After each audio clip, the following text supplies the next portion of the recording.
Ever wonder about those, silent watchers? The organizations a nation uses to keep an eye on threats most of us don't even see coming. Mm-hmm. The unseen world of intelligence. Exactly.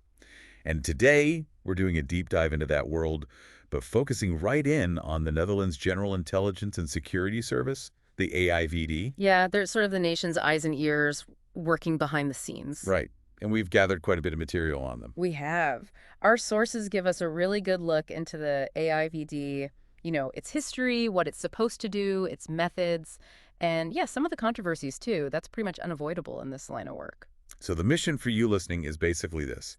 Get a solid handle on what the AIVD is all about, its main jobs, key features. Think of it as your shortcut to being, well, pretty well informed on Dutch intelligence. Sounds like a plan. Okay, so let's start right at the beginning. Where did the AIVD actually, come from? What's its origin story? Well, the whole idea of Dutch intelligence gathering really kicks off around the First World War. Back in 1914, when the war started, they set up something called the General Staff III, GS III. GS3, yeah. Yeah, that was really the first organized effort in the Netherlands to collect and figure out info related to national security. So it was a direct reaction to the war breaking out, not something they'd had for ages. Exactly. Purely a response to the pressures of wartime. Then, after the war, in 1919, GS III got replaced by the Lichtendienst, the CI. Okay, so yeah. But then, fast forward to World War II looming, the government in exile decided the CI wasn't really up to scratch for that kind of conflict. Right, different challenges. Totally. So that led them to create the Bureau in Lichtingen, or BI, in 1942. You can really see how these big historical events just kept reshaping Dutch intelligence. Adapt or perish kind of thing. Yeah. So post-WWII, how do we get closer to the AIVD we have now? Okay, so 1945, right after the war, they established the Bureau of National Security. That then evolves into the Domestic Security Service, the BVD, in 1947. The BVD. That sounds familiar. Definitely a precursor. Absolutely. The BVD is a really crucial step. And, interestingly, for a while, there was also a separate agency doing foreign intelligence. Oh, really? Yeah, the Buitenlands Inlichtingendienst, or BID. It got renamed IDB later in Right. 72. So one looking inwards, one outwards. Makes sense. It did seem logical. The IDB handled intel gathering outside the Netherlands, but apparently it ran into some serious internal problems, and it was eventually shut down in 1994. Its foreign intelligence tasks, they just got folded into the BVD. Okay, so consolidation. Exactly. And that merger was pretty much the last big move before the BVD was officially renamed the Algemene Inlichtingen en Veiligheidsdienst, the AIVD, on May 29th, 2002. So yeah, a history of reacting to needs and then eventually streamlining. Right. So 2002, the AIVD is officially born. What's its core mission today? What kind of threats is it designed to tackle? Okay, so the AIVD's main job is looking at domestic threats, things happening inside the Netherlands that aren't military threats. That's the key distinction. Non-military domestic threats.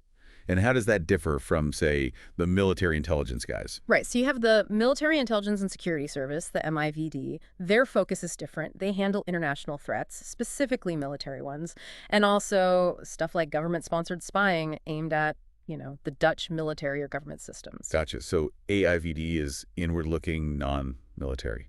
Things like terrorism, extremism, that kind of thing. Precisely that.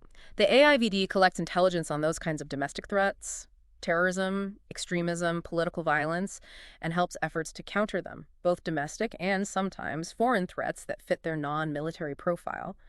But their operational base is firmly inside the Netherlands. Okay, that clarifies the division of labor. Now, how is the AIVD actually put together? Where do they work from? Who's in charge?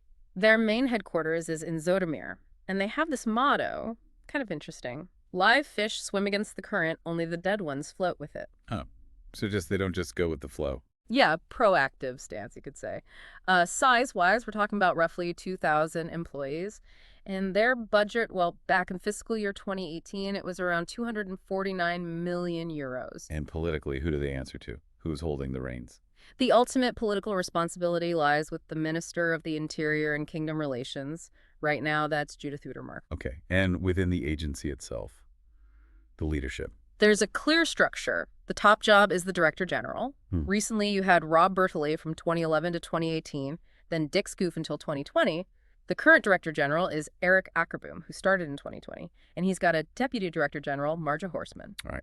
Now, with an agency like this operating in secret, having significant powers, oversight becomes super important. How do they make sure the AIVD plays by the rules? Yeah, that's absolutely critical. And the Netherlands actually has a few layers of oversight. First up, there's the T, that's the review board for the use of special powers. And what do they do? They're appointed by the Second Chamber, the Dutch Parliament, and they provide this independent check specifically on the AIVD's use of its more intrusive powers, like tapping phones or hacking.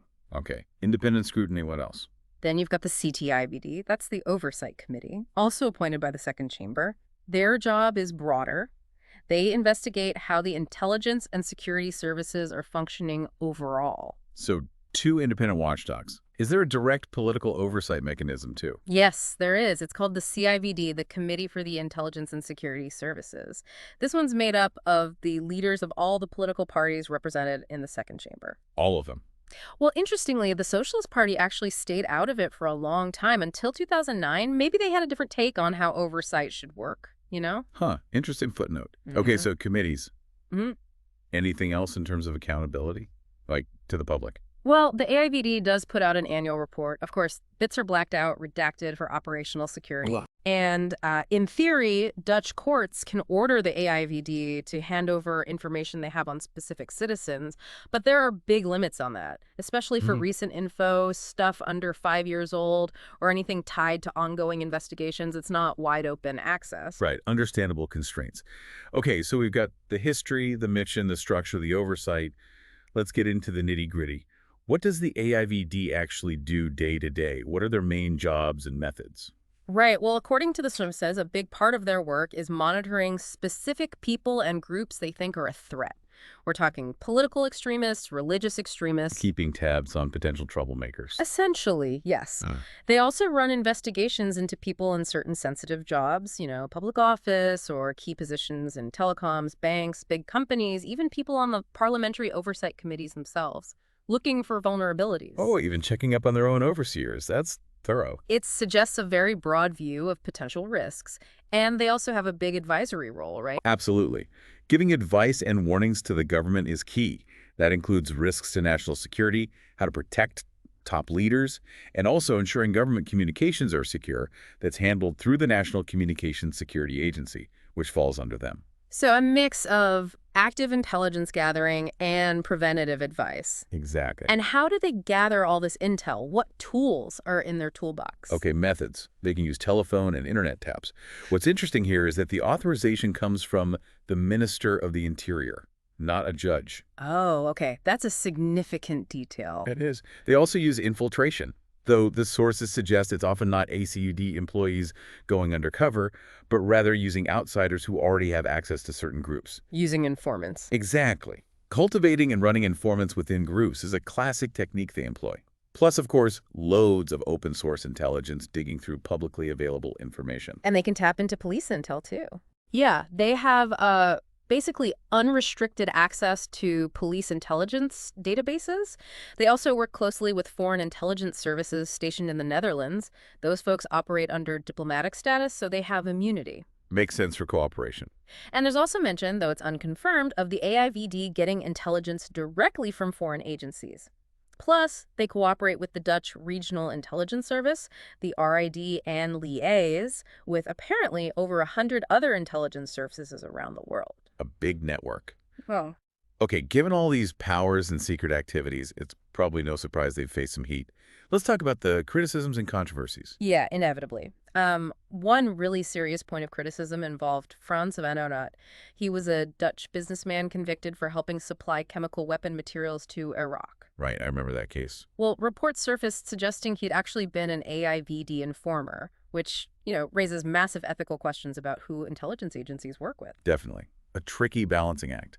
What other major controversies stand out? The Abdul Qadir Khan affair was huge.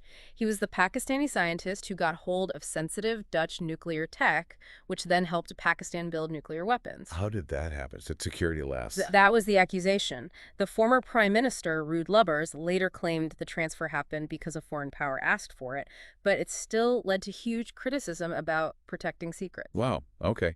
And haven't there been times when their focus was questioned after major attacks? Yes, absolutely.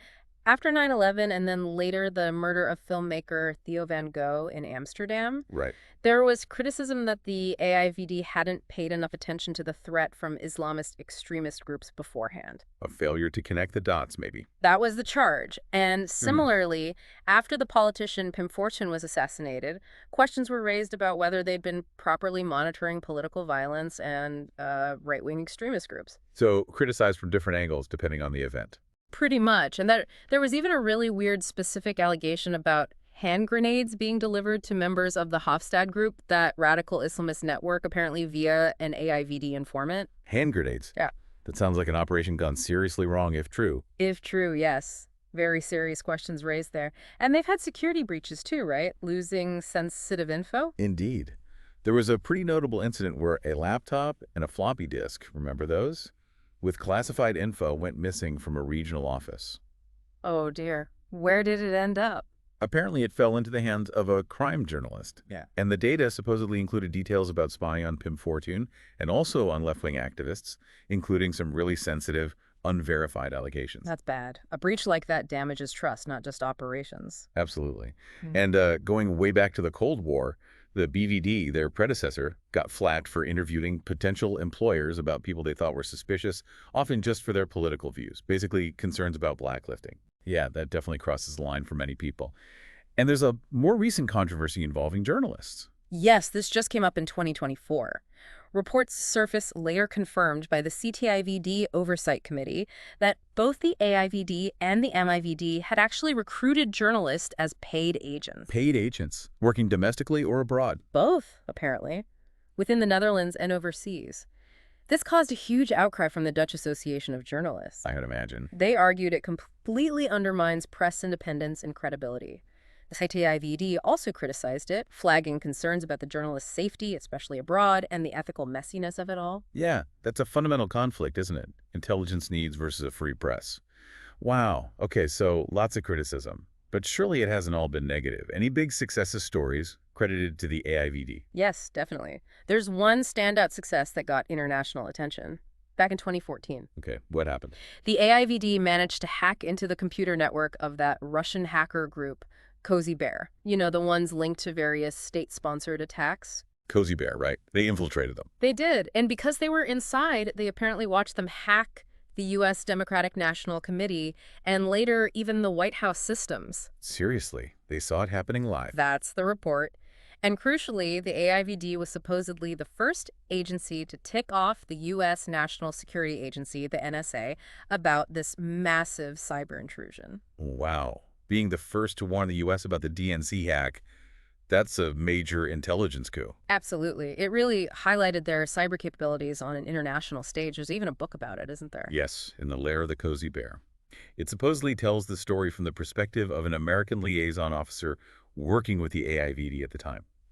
It underlines a moment where their skills really made a difference. A significant success, for sure. Okay, so as we wrap up this deep dive, we've really journeyed through the AIVD's world, from its historical roots shaping its evolution. Through its core mission, how it's structured, the oversight, trying to keep it in check. Right, and its day-to-day activities, the methods, those various controversies we discussed, but also that notable Cozy Bear success.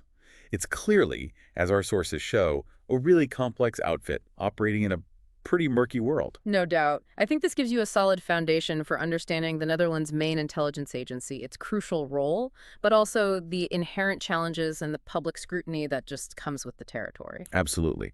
And that leads us to a final thought, something for you, the listener, to chew on. When you think about this constant tension, the need for national security versus protecting our individual rights and freedoms in a democracy, what are the real built-in difficulties in overseeing agencies like the AIVD, effectively and ethically?